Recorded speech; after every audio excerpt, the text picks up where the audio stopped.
የውጭ ጉዳይ ሚኒስቴር ለኤርትራ የጻፈው ደብዳቤ ዋና ዓላማ ምን እንደነበረ በንስር አይን ተመልክተነዋል። በዚህ ዓመት ከኤርትራ ጋር ጦርነት የለም፣ ቁማር ነው። ይህ ምርጫ ከተካሄደ እንዴት ነው የሚካሄደው? የብልጽግና አክቲቪስቶች የትግራይ ጊዜያዊ አስተዳደር መከላከያ እንዲሰፍር ተስማማ ፕሮፓጋንዳም ምንነትና ይዘትን እንመረምራለን። ቀጣይ በአማራ ክልልና በትግራይ ክልል የታቀደው ከባድ ጦርነት ለምን እንደሆነ እንነግራችኋለን። ወደ ሰሜን የገባው ታንክና ወታደር ለምን ዓላማ ነበር? ይህ የሄደው ኃይል ዋና ተልዕኮ ምንድን ነው? በተጨባጭ እናስረዳችኋለን። ሰባተኛው ሀገራዊ ምርጫ ከተካሄደ ፋኖ የሚያጣቸው ካልተካሄደ ደግሞ የሚያገኛቸው ጥቅሞችን ይዘናል። ምርጫው የሚካሄድበት እድል አለው ወይስ የለውም እናያለን። የኢትዮጵያ ሕዝብ ከምርጫ በኋላ ሕይወቱ እንዴት ይቀጥላል የሚለውንም እንናገራለን። የኢትዮጵያ ሕዝብ ለራሱ ሲል ምርጫው እንዳይካሄድ መተባበር አለበት እንላለን።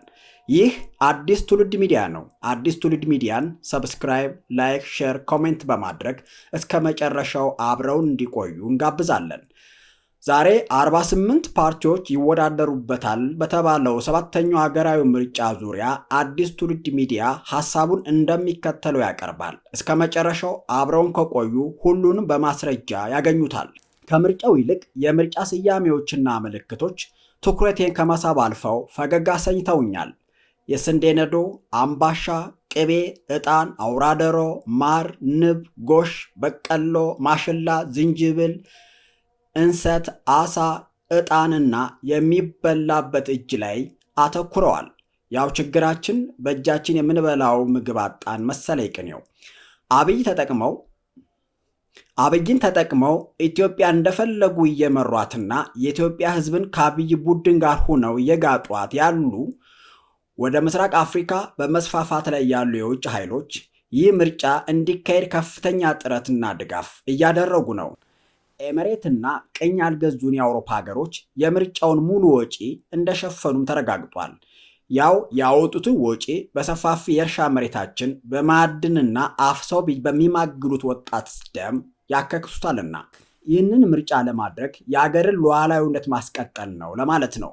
ምክንያቱም አብይ አህመድ በስልጣን በቀጠለ ቁጥር ሞት፣ ድህነትና እገታ ብቻ ሳይሆን ሀገራችንንም ቀስ በቀስ በሌሎች ሀገሮች እጅ ትወድቃለች። እንደ ሶሪያ ደግሞ የባለጸጋ ሀገራት የጦር መሳሪያ መሞከሪያና መሸጫ ትወድማለች ለማለት ነው። እንዲያው በፓርቲው ጉዳይ አብይ አህመድና ኢሳያስ አፈወርቂ አንድ ናቸው። ሁለቱም የሚቃወማቸውን ፓርቲ በፍጹም አይፈልጉም። አንዱ የመድብለ ፓርቲ ስርዓትን ሲያግድ፣ አንዱ ደግሞ የራሱን እንኩቶ ፓርቲዎች በተለያየ ስም ወክሎ ብቸኛ የአገሪቱ አውራ ፓርቲ ለመሆን ይሰራል። ብልጽግና እና የብልጽግና ቅርንጫፍ ፓርቲዎች የሆኑት ማለትም ኢዜማ፣ አብን፣ ስምረት፣ ፌዴራል ዲሞክራቲክ ፓርቲ፣ አዲሃንና ሌሎችም ሰባተኛው ሀገራዊ ምርጫ ልናደርግ ዝግጅት ላይ ነን እያሉ ነው። ያው የምርጫ ታሪካችን ተመዝግቦ ሰባተኛው ሀገራዊ የምርጫ ላይ ደርሰናል ማለት ነው። ሰባተኛው ሀገራዊ ምርጫ ላይ ደርሰናል ማለት ነው። ከዚህ ቀደም ምርጫ በመጣ ቁጥር የኢትዮጵያ ስጋቱ ምርጫው ፍትሃዊ፣ ዲሞክራሲያዊ፣ ግልጽና ታማኒ አይሆንም ነበር። አሁን ግን ይህም ጥርጣሬ ራሱን ማግኘት ብርቅ ሆኗል። ሰባተኛው ሀገራዊ ምርጫ የሚካሄደው በብልጽግናና በብልጽግና ቅርንጫፍ ፓርቲዎች መካከል በመሆኑ ዋና ዓላማው የብልጽግና መንግስትን የማጥናትና የማጠናከር ሂደት ብቻ ነው። ይህ ምርጫ የመካሄድ ዕድል ባይኖረውም ከተካሄደ ግን ብልጽግናና ከራሱ ፓርቲዎች ጋር የሚያደርገው የቤተሰብ ምርጫ ወይም በቤተሰቦች መካከል የሚደረግ አባውራን የማስቀጠል ምርጫ ነው የሚሆነው። በማስረጃ እንየው። ሰባተኛው ሀገራዊ ምርጫ እወዳደራለሁ። ምርጫ ለማካሄድ አስቻይ ሁኔታዎች አሉ። የአገሪቱ የጸጥታ ሁኔታ ለምርጫ አስጊ አይደለም፣ ሰላም ነው ያለው አንዱ የብልጽግና ፓርቲ ቅርንጫፍ ተወዳዳሪ የሆነው አብን ነው። የአብን ዋና መሪ በለጠ ሞላ ነው። በለጠ ሞላ ደግሞ የብልጽግና ዋና ባለስልጣን የብልጽግና ምክር ቤት አባል ነው። አብይ አህመድ በበለጠ ሞላ ተላላኪነት ብቃት ተደምሞ የሥራ ቅጥር ደብዳቤ ጽፎ ማተም ረግጦ የሳይንስና ኢኖቬሽን ባለስልጣን ያደረገው ሰው ነው በለጠ ሞላን። ሌላው የአብን አመራር የሱፍ ኢብራሂም ደግሞ በአዳነች አቤቤ ደብዳቤና ማህተም የአዲስ አበባ የወደቁ ንብረቶች ቆጣሪና የአዲስ አበባ ብልጽግና ምክር ቤት አባል የሆነ ሰው ነው። ያው እሱም ብልጽግና ነው ለማለት ነው። ጋሻው መርሻ አብንን የበተነ በብልጽግና ተላላኪነቱ ወደር የማይገኝለት ሰው ሆኖ በመገኘቱ የፖስታ ቤት ወረቀትና ነገር አመላላሽ ሆኖ በአብይ አህመድ ስልጣን የተሰጠው ሰው ነው።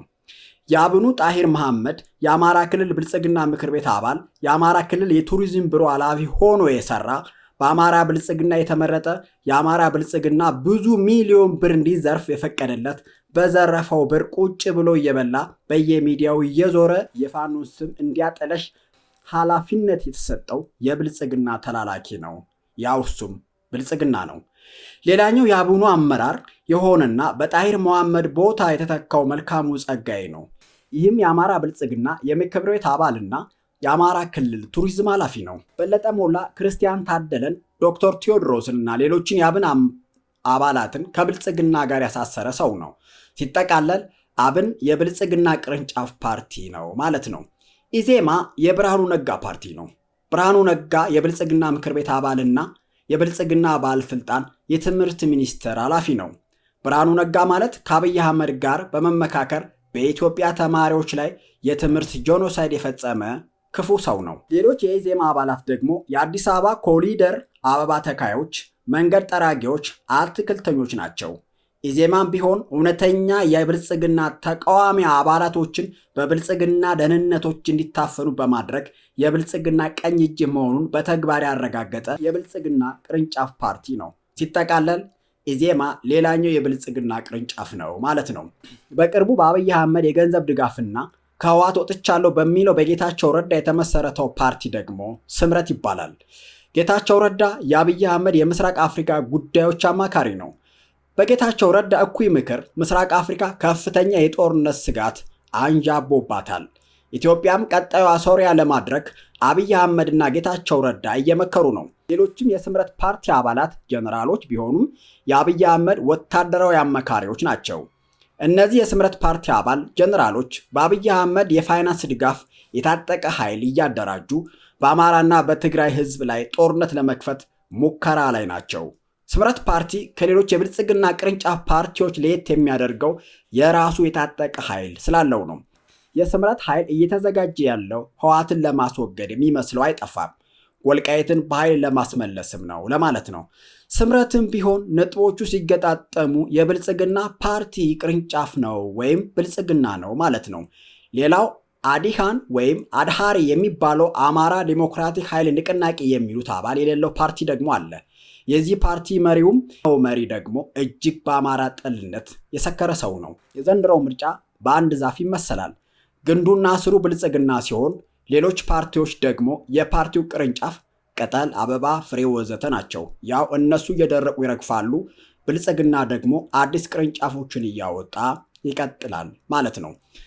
ስማቸው የጠቀስኳቸው ፓርቲዎች ቀድሞውኑ በብልጽግና ፓርቲ ታምኖባቸው የብልጽግና ስልጣን የተሰጣቸው የብልጽግና ፓርቲዎች ሲሆኑ እንደ እናት፣ ነፃነት፣ ጥሩ ሰዎችን የያዘው ኢሃፓና ሌሎች ፓርቲዎች ደግሞ ተወዳደሩና የእኔ ስልጣን ህጋዊ አድርጉ እንጂ ስልጣን ይሰጣቸዋል ተብለዋል። 48ቱን ፓርቲዎች የሚወዳደሩ ብልጽግና ባዘጋጀላቸው 48 ክፍት የሥራ ቦታዎች ለመግባትና በምትኩ ደግሞ የአብይን አስተዳደር ህጋዊነት እንዲላበስ ለማድረግ ተማምለው ነው። በቃ 7ኛው ሀገራዊ ምርጫ የአብይ አህመድን ጭፍጨፋ ህጋዊ እውቅና ሰጥቶ የማስቀጠል ምርጫ ነው። ከአብይ አህመድ ይልቅ ኢሳያስ አፈወርቂ በፓርቲ ላይ ያለው አቋም የተሻለ ነው። የምርጫ ወረቀት፣ የምርጫ ቦርድ፣ የምርጫ ኮሮጆ፣ የምርጫ ታዛቢ እያለ የአገሪቱን ሀብት አያወድምም።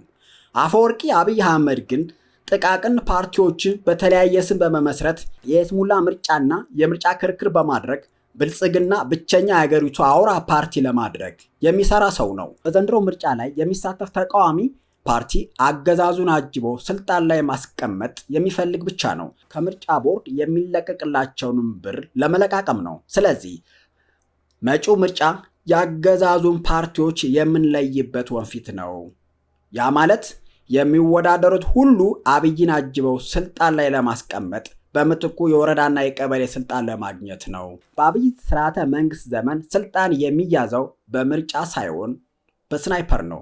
እንዴት ካላችሁ ደግሞ በሰላማዊ መንገድ በጠረጴዛ ዙሪያ የሚታገሉ ሁሉ እስር ቤት ናቸው፣ አድራሻቸው ጠፍቷል ወይም ተገድለዋል። ተቃዋሚ ተብለው ያልታሰሩ ሁሉ የብልጽግና ተላላኪ ስለሆኑ ነው። ብልጽግና ከጦርነት ይልቅ ሐሳብን ይፈራል። ምክንያቱም በሐሳብ እንደሚሸነፍ ያውቃል። ጦርነቱ ደግሞ በድሃ ልጆች ደም ስለሚጫወት ደስ ብሎት ወደ ጦር ሜዳ ይወርዳል። ጠረጴዛና ሐሳብ ግን ይፈራል። በምርጫ ዙሪያ ያሰባሰባቸውም ፈሪዎቹን ነው። ፈሪዎች ደግሞ ለዓለም ሕዝብ መከራ ናቸው። በማስረጃ ላስደግፍላችሁ። ኢህአፓ በሚስጥረ ሥላሴ በኩል የአብይ አህመድን ሴራ ሚስጥር እየተዘረገፈ ነው። ሴራውና የመደመር ፍልስፍናውን ዱቄት አድርገው በተኑበት። ከዛ አብይ አህመድ ምን ቢያደርግ ጥሩ ነው? የኢህአፓን አባላቶችን ማሰር፣ የተከሉትን ቡናና ሙዝ ተክል ማውደም ተያያዘው። በቃ አብይ አህመድ ማለት የሚቃወመውን ሁሉ ከማሰር፣ ከመግደል፣ ከማሳደድ የማይመለስ ደም የማፍሰስ የማሰቃየት መንፈስ ያለበት ሰው ነው። በበኩሌ የምርጫ ክርክሩ ይቀጥል። ያው የተኛ ህዝብ ይነቃበት ይሆናል። የምቃወመው ግን ምርጫ መካሄዱን ነው። አብይ አህመድ በስድስተኛው የሀገሪቱ ምርጫ ወቅት ያደረገው ልንገራችሁ። የምርጫ ካርድ ለወጣቶች አይሰጥም ነበር። የምርጫ ካርዶችን በሙሉ ለሴፍቲኔት አባሎቹና እሱን ለመምረጥ ለተዘጋጁ ሰዎች ብቻ በአንድ ሌሊት በመስጠት ሌሎች ሰዎች ሲሄዱ ካርድ የለም አለቀ እያሉ ይመልሱ ነበር። ይህ የሚነግረን አብይ አህመድ በፍጹም በምርጫም ቢሆን ስልጣን መልቀቅ እንደማይፈልግ ነው። ታዲያ ይህንን እያወቃችሁ የምትወዳደሩ ፓርቲዎች ዓላማችሁ ምንድን ነው? ይህ በዚህኛው ምርጫም ዘመን ይደገማል። ችግሩ ወጣቱ የምርጫ ካርድ ከማውጣቱ ሳይሆን ታፍሶ ወደ ጦር ካምፕ ስለተጋዘ እየተጋዘ ስለሆነ የወጣቶች የምርጫ ካርድ ክልከላ ላይኖር ይችላል በዚህ ዓመት። በሰባተኛው ሀገር አቀፍ የምርጫ ዘመን መወዳደር ማለት በስድስተኛው የምርጫ ዘመን ስልጣን የሰጣችሁት አብይ ለተከታታይ 5 ዓመት የአማራንና የኢትዮጵያን ሕዝብ እንዲጨፈጭፍ ህጋዊ ፍቃድ እንደሰጣችሁት ሁሉ አሁንም ለሌላ 5 ዓመት የኢትዮጵያ ሕዝብን በጦርነት፣ በእገታ፣ በማፈናቀል፣ በማሳደድ እንዲሰቃይ ህጋዊ እውቅና እንደመስጠት ነው። አብይ አህመድም ቀጣይ ህጋዊ ጭፍጨፋውን ለማሳለጥ ሲል እና ዓለም አቀፋዊ ተቀባይነት ለማግኘት ሲል ይህንን ምርጫ ማካሄድ ከመቼውም ጊዜ በላይ ይፈልገዋል።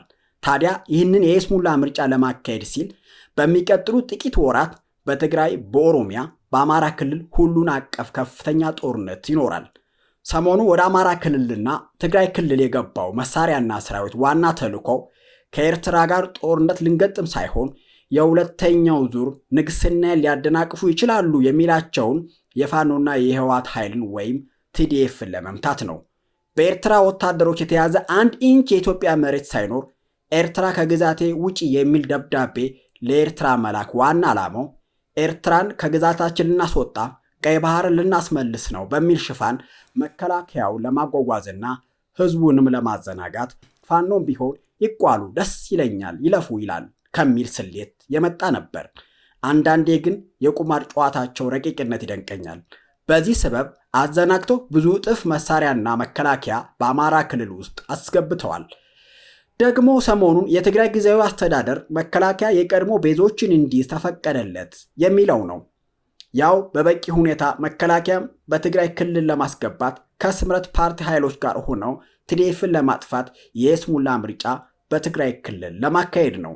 በአማራ ክልል፣ በትግራይ ክልል፣ በኦሮሚያ በአብዛኛው ቦታ፣ በቤኒሻንጉልና መተከል ምርጫ የመካሄድ ዕድሉ 0 ነው።